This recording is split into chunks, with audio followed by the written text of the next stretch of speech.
let's go to Safety Sue and get ourselves a nice helping of safety for this evening. What you got, Sue? Well, tonight's going to be about chucks. We talked All right. about clothing safety last week, so we're going to talk about chuck safety. This one tip I'm going to show you, I actually got from Mark Soleil. Besides the holes that are drilled in these, what's the difference between these two chucks? Okay. I can see the rib or whatever. Yeah, the ribbing on the bottom, the Right. hole. No, Yeah. No, one of them is a pin jaws, and the other has the jaws in the middle of the Groove. Two Yeah. screws holder and thing one in the screw. middle of the No. jaws. Oh, The corners are rounded off. Yeah, one screw versus two thank screws. you. Corners are rounded off. This I is round how, them all. yeah.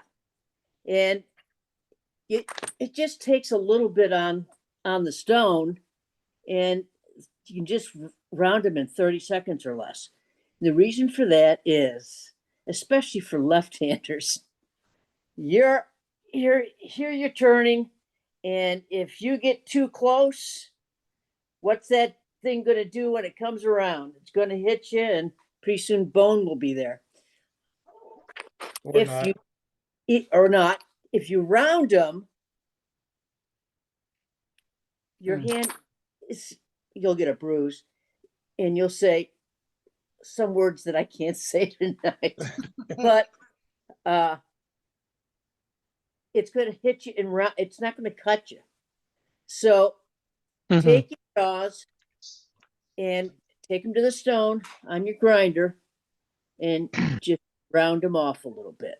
Now I haven't rounded these off. These are brand new, and as you can tell, they're still on the little cord.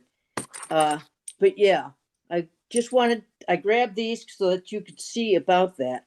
So that's just a safety tip, and we'll thank Mark Soleil for that. He gave me that. He's on with us right now. Is he? that is a great idea. Yeah. Thanks. I would still bleed if it hit me, but maybe not as bad. Exactly. I'm on blood thinners too, so I understand. Yeah, well, I've got that old man paper thin skin that I hate. Oh yeah. Yeah. Mine's getting there, but it's female. So anyways, chuck safety. If you go into facts on our homepage, it's on the bar across the top of the page, and you hit the facts button, you'll see safety. And they have, we, thanks to Dave, have a plethora of safety suggestions. Now the list is not inclusive of everything, but I think it's a pretty darn good to start thinking about your safety. And I would love to see everybody here next week. So bear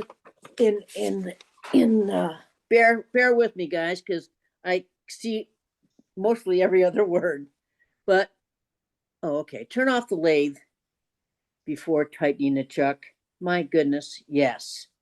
And if some people would try, a brand newbie might try. Oh my God. I mean, we did have the discussion about turning your lathe off before you move the tool rest. And I thought, do we really need to tell people this? But now you're saying we have to tell people to turn the lathe off before you tighten your chuck? Exactly. At some point, natural selection's got to take its place. I agree, Doug. If you have more than one hole, especially if you have on the tightener, whatever you call it, tighten both of them so that you've got a universal tightness on your jaw. They're there for a reason.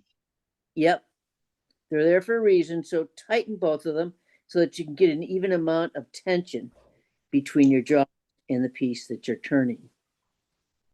Make sure the back of the chuck is firmly positioned against the headstock with no threads exposed.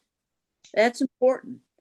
If have a couple of threads exposed, you can get the rubber washers to put in there between the two.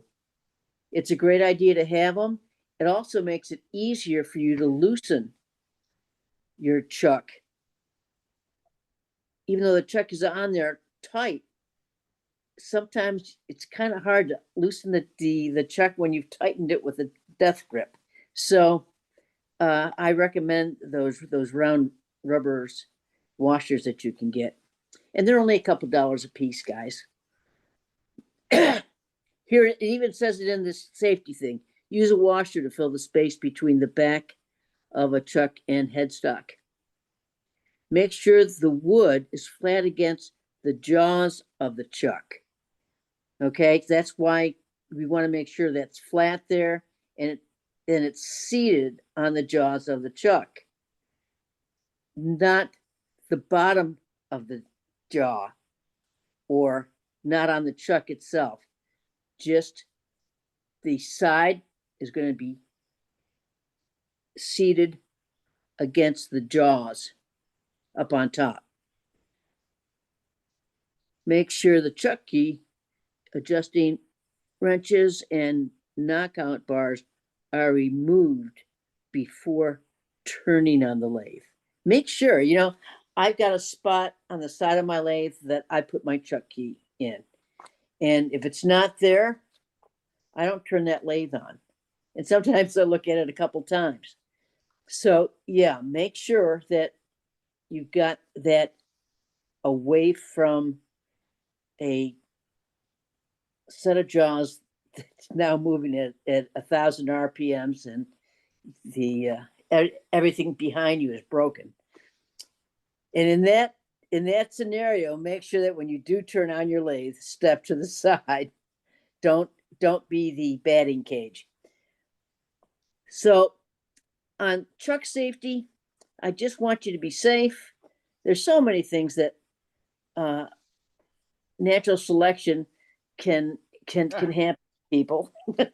So please be safe out there. I want to see you in one piece next week.